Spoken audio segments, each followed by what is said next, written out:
சர்ப்ரைஸ்க்கும் எங்கள் வீட்டுக்காருக்கும் 7ஆம் பொருத்தம் தாங்க. கல்யாண நாளைக்கு சர்ப்ரைஸாக பனாரஸ்லேருந்து பட்டு புடவையெல்லாம் எடுத்திருந்தாருங்க. ஆனால் சில பல காரணங்கள்னால எங்கள் கைக்கு தான் கிடைக்கல. பாவம் மனுஷன் அன்றைக்கி நாள் ஃபுல்லாக ஒரே வருத்தத்தில் இருந்தார். நான் சர்ப்ரைஸாக பண்ணலான் இருந்தேன், சர்ப்ரைஸ் பண்ண முடியலையே அப்படின்னு ரொம்ப வருத்தப்பட்டார். அதுக்கப்புறம் 2 நாள் கழித்து தான் எங்கள் கைக்கு வந்தது. சாரீ 2மே செம்மையாக இருந்தது.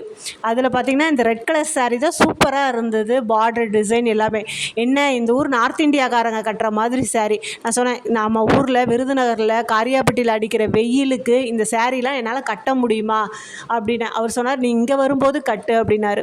நாங்கள் பார்த்திங்கன்னா மேக்ஸிமம் ரொம்ப காஸ்ட்லியாகவே சாரியோ மற்ற எந்த ட்ரெஸ்ஸோ எடுக்க மாட்டேன். 1000 ரூபா 1500 அதுக்குள்ளே தான் முடிப்போம். என்கிட்ட கல்யாணப்பட்ட தவிர எதுவுமே பட்டு சாரின்னே கிடையாது. நான் தான் சொல்லிட்டேன், அடுத்த வருஷம் பட்டு எடுக்கிற மாதிரி தான் தயவுசெய்து காஞ்சிபுரத்தில் சாஃப்ட் சில்காக எடுத்து கொடுங்க, சர்ப்ரைஸ் பண்ணுறேன்னு இந்த மாதிரி எதுவும் எடுத்துடாதீங்க அப்படின்னு நானே முன்கூட்டியே சொல்லிட்டேன்.